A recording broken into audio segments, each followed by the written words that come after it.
Дүгм тайлан тийч. Манай бүтээгдэхүүн улам нэг алхам өндөр, улам сайн болжээ гэснийг хэлж байна шүү. Энэ улсын баримжаа гэдэг бол 60% хэр тэмцжээ. Одоо арга тамхин тохиролгүй одоо хэрэгжүүлж болно. Одоо зах зээл дээр хөдөлж болно гэсэн үг.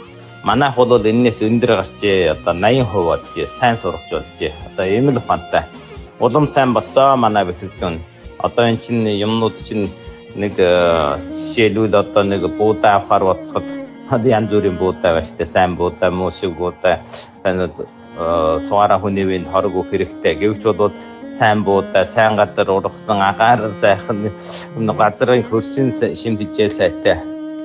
Энэ нөхцлүүдийн ингэж бүрдсэн штэ. Одоо энэ шимтгийжлийн тэнцвэрийн тухайтай би ярьж л байгаа штэ. Манай энэ улсын энэ нутаг дэвсгэр одоо та бүхэн бүр ингээ хэлүүлсэн ойлгочихно. Шимтгийжэл дутагдaltaй байна. Та нар багтаа идчихсэн тэр буудааны амт, тэр буурцгийн амт, тэр шингүүний амт, тэр шихууншны амт одоотой адилгүй. Тэр үеийн шимтгийжэл хөрсөн харцсангүй сайн удаан ургаж шимтгийжэлийг гүйцэд авч одоогийн юм чи хурдан ургуулж байна штэ. Хөрсөн шимгүү болсон. Манай улсын 172-ийн нутаг дэвсгэр шимтгийжэл дутагдaltaй байна гэж штэ. Газар хөрсөн чинь байхгүйгээр хаанаас тэрийг нөхөж авна да.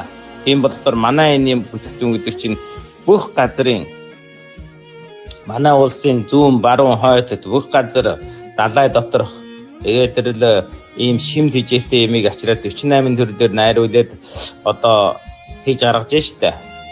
Ингэхдээ энийг хинч хөвхөн биелүү дийлэхгүй. Тийм болохоор төгс хоол гэдэг чинь бол нэрэндээ тогтсон төгс зүйлээ.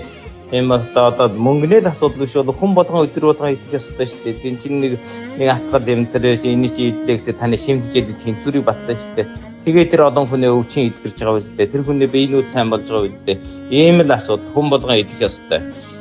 Энийг хэлээд өгвөл хүн болгон ойлгон шүү дээ. Шимтгийжлийн тэнцвэр хөвгөн хизээч гэсэн энэ манай энэ шиг ингээд тэр хобын шиг хариулаач юм уу тэр улсын дотоодын бүх газраас ах бүтээгдэхүүнийг сонгож ирээд ховиндээ хийгээд ингээд идэх юм болцоо байхгүй шүү дээ. Хизээч байхгүй.